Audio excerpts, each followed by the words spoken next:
Laila. I hope you're doing okay.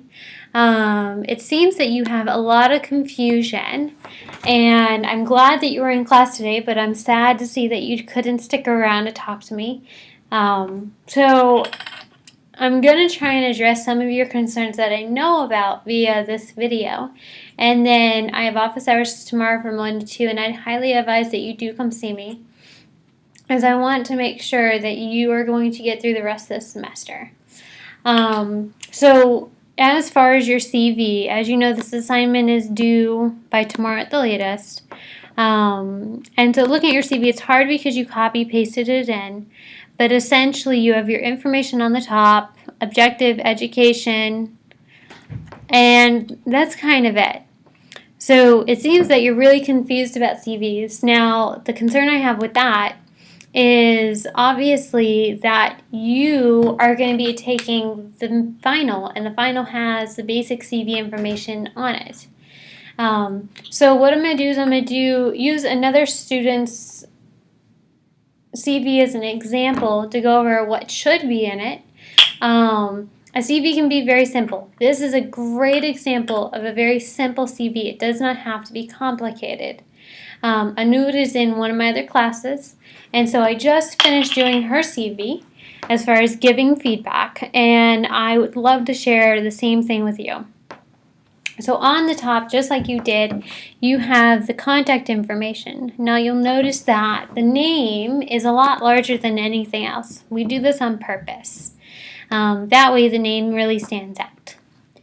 Below that, you have the option of putting an objective. An objective is a summary about why you want that particular job. As you can see here, I highlighted hers in yellow. My feedback was this isn't very well developed, and it doesn't tell me anything more than your education does. Considering how we do this assignment, it can be really hard to write an objective because it's not like you're applying for a job or an internship. Something I might want to change in the future for this assignment. The next section you see is education. Here you'll see that she's got her Zayed University information, including what she plans to major in, and that her graduation is expected in 2020.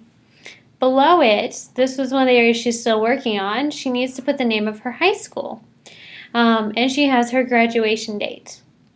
She decided she wanted to include her IELTS scores, and so they're here below the high school information.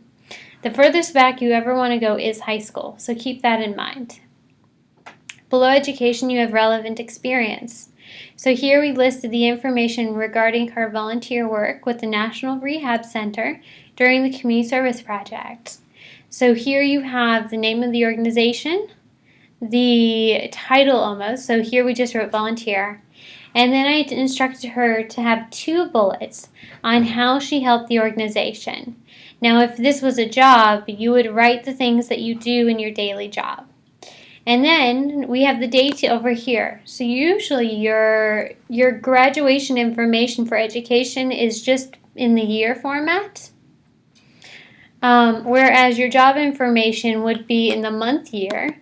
And let's say she did this for multiple months, then I would have it adjusted like this. One of the things you should make sure is that all your dates are lining up in a row. So you see if I add that to her information, then I need to come over and bring all my dates over.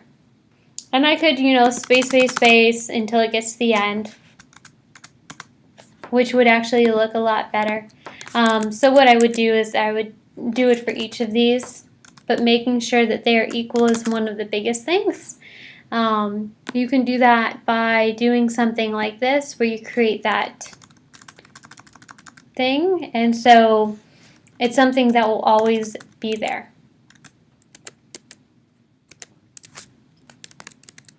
If I could, I would just have you guys in a class on this. So there's different ways to do it. You can decide what you like. Biggest thing is at least having one of these, whether it's from high school or from university, but I know you definitely have one. Then we have professional skills. This can be computer skills, including any programs that you're familiar with. Microsoft, you need to spell out, or she could have come afterwards and put MS. And then for all subsequent programs, so following programs, she would put MS Excel, MS PowerPoint. English and Arabic, she wanted to be very specific that she can read, write, and talk. And then at last, she had her references where I told her you need to do at least one reference.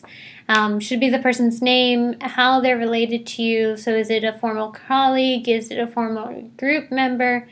Is it a former teacher? A phone number and or an email, depending on what they're willing to give you. The other thing is you have to make sure all your fonts are the same color. You notice here these fonts are smaller at 12. These are at 14. No, they're still at 12, but they're bolded and underlined just to make them really pop. So a CV is as much about the content as it is about the display.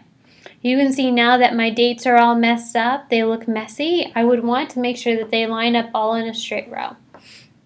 So that's a crash course on CVs as far as what you need to do for the assignment. So I feel confident that you can now do this for yourself. As far as your registration, if there were courses that you didn't sign up for, you would want to use the link at this point. You can also see me tomorrow between 1 to 2 when I have my office hours, and we will take care of everything. There will be limited options, but it's a work in progress. If you have any questions, you know how to get a hold of me. So please do, and I look forward to talking to you soon.